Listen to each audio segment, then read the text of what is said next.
जोहार नमस्कार।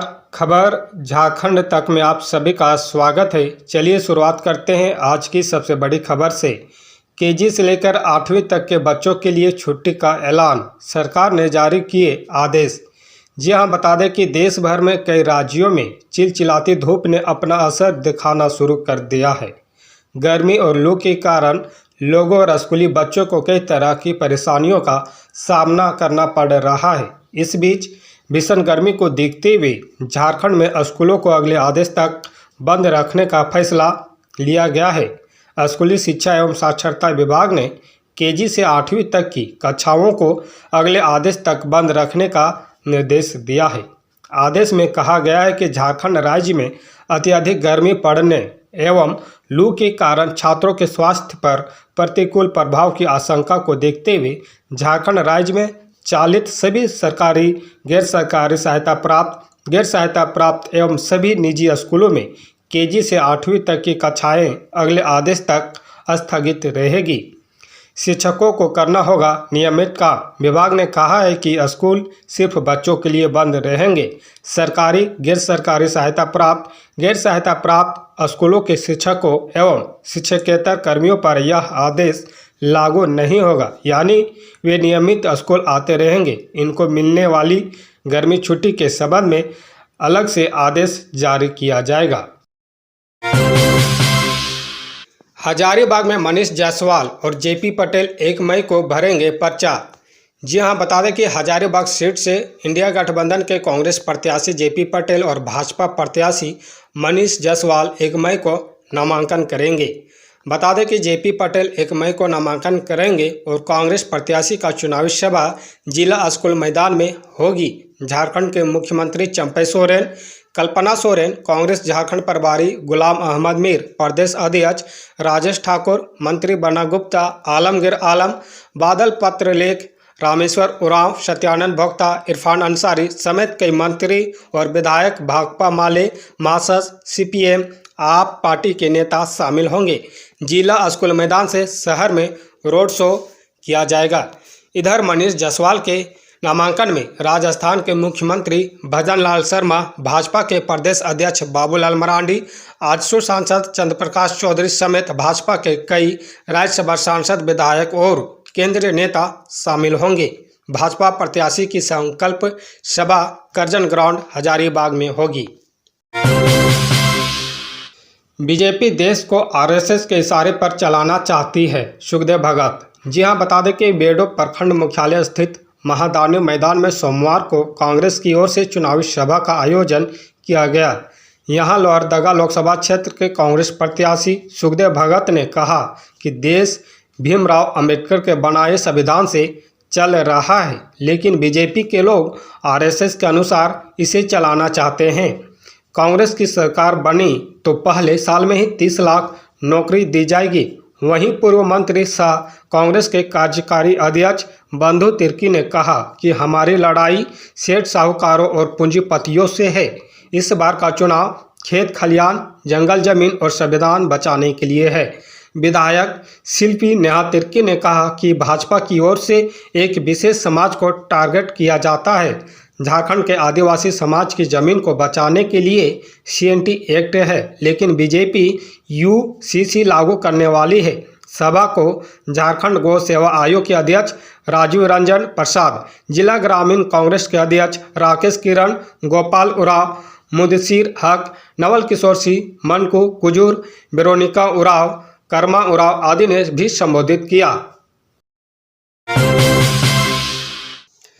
जनता के सुख दुख में खड़ा रहने वाला है इंडिया गठबंधन का प्रत्याशी अंबा प्रसाद।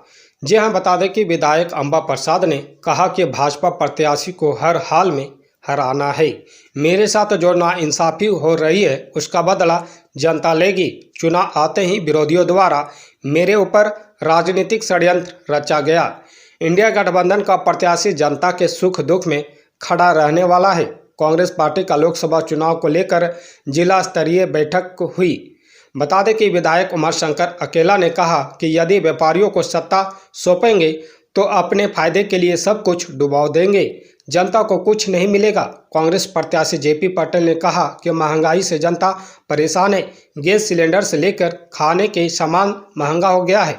हिंदू न्याय बोर्ड के अध्यक्ष जयशंकर पाठक ने कहा कि भाजपा के 10 वर्षों के शासनकाल में देश की संपत्ति पूंजीपतियों को दिया गया।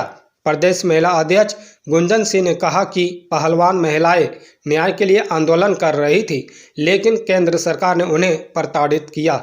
जिला अध्यक्ष शैलेंद्र यादव ने कहा कि घर घर कांग्रेस का घोषणा पत्र पहुंचाने का लक्ष्य है। जिला प्रभारी अजय सिंह ने कहा कि सांप्रदायिक ध्रुवीकरण से सभी को सावधान रहने की जरूरत है। इंटर के शिक्षकों व कर्मचारियों ने राज्यपाल से लगाई गुहार, अंगीभूत कॉलेजों में शुरू हो नामांकन। जी हां, बता दें कि झारखंड अंगीभूत महाविद्यालय इंटरमीडिएट अनुबंध शिक्षकेतर कर्मचारी मोर्चा ने राज्यपाल सह कुलाधिपति CP राधाकृष्णन को ज्ञापन के माध्यम से अंगीभूत कॉलेजों में सत्र 2024-26 में नामांकन लेने की अनुमति देने के लिए गुहार लगाई है। बता दें कि मोर्चा की अध्यक्ष शालिनी नाग, महासचिव डॉक्टर रामानुज पांडे, कोषाध्यक्ष डॉक्टर अंजनी कुमार झा ने ज्ञापन में कहा है कि मैट्रिक परीक्षा फल प्रकाशन के बाद नए छात्रों का इंटर प्रभाग में नामांकन की अनिवार्यता समय की मांग है, क्षेत्र की आवश्यकता है। राज्य सरकार ने पूर्व में ही निर्णय लिया है कि अगले 2-3 सालों के बाद चरणबद्ध तरीके से सीटों की संख्या कम करते हुए इंटरमीडिएट शिक्षा को पूरी तरह से अलग किया जाएगा। रांची विश्वविद्यालय प्रशासन द्वारा 20 अप्रैल 2024 को नामांकन लेने की अनुमति भी प्रदान कर दी, लेकिन 23 अप्रैल को पुनः अधिसूचना जारी कर 20 अप्रैल की अधिसूचना रद्द करते हुए नामांकन पर रोक लगा दी। विश्वविद्यालय द्वारा राज्य सरकार के आदेश का भी पालन नहीं किया जा रहा है। सरकार के आदेश को नहीं मानना एक गंभीर विषय है। मोर्चा ने राज्यपाल के इस मामले में पहल करने तथा अंगीभूत कॉलेजों में नामांकन शुरू करने का आदेश देने का आग्रह किया है, ताकि शिक्षकों कर्मचारियों के साथ छात्रों का हित हो सके। इधर रांची विश्वविद्यालय द्वारा सभी अंगीभूत कॉलेजों से इंटर प्रभाग के शिक्षकों व कर्मचारियों की सूची मांगने की तिथि समाप्त होने के बाद भी सिर्फ 9 कॉलेजों ने ही सूची उपलब्ध कराई है। राज्य से जुड़े अहम सवालों का जवाब दे पीएम मोदी, सुप्रियो भट्टाचार्य। जी हां, बता दें कि झामुमो के महासचिव सुप्रियो भट्टाचार्य ने कहा कि पीएम मोदी को झारखंड की धरती पर स्वागत है, लेकिन यहां हिंदू मुस्लिम और मंगलसूत्र नहीं चलेगा। राज्य के अपने अहम सवाल है, जिनका आदिवासी मूलवासी ग्रामीण मोदी से जवाब चाहते हैं। सुप्रियो रविवार को कार्यालय में आयोजित पत्रकार वार्ता में बोल रहे थे। सुप्रियो ने कहा कि आदिवासी अस्मिता से जुड़े सवालों को, जिसमें सरना धर्म कोड प्रमुख है, पर पीएम मोदी क्या विचार रखते हैं, इसका जवाब उन्हें देना होगा। पीएम मोदी को यह बताना होगा कि क्या छत्तीसगढ़ हसदेवा जंगल में अडानी के प्रवेश के बाद पोंडाहाट, सारंडा और कोल्हान में अडानी का प्रवेश कराने के लिए वन अधिकार कानून में संशोधन किया गया है। इसमें ग्राम सभा के पावर को शिथिल क्यों किया गया?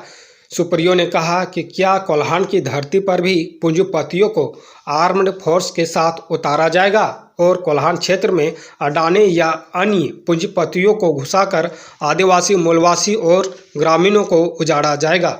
मोदी को बताना होगा कि कोल बेयरिंग एक्ट में क्यों संशोधन किया गया, इसमें सोशल इम्पैक्ट और एनवायरमेंट इम्पैक्ट पार्ट को क्यों हटाया गया। क्या उनकी मंशा झारखंड के माइनिंग क्षेत्र को डेमोग्राफी को बदलने की साजिश तो नहीं है? इस एक्ट से भी ग्राम सभा को शिथिल कर दिया गया है।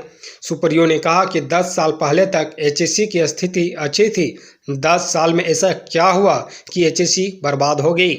HSC मनी रत्न इंडस्ट्रीज के रूप में जाना जाता था। यह झारखंड ही नहीं, पूरे एशिया की बड़ी कंपनी हुआ करती थी। इसे लेकर केंद्र सरकार का बड़ा प्लान क्या है, इसका खुलासा मोदी को करना होगा।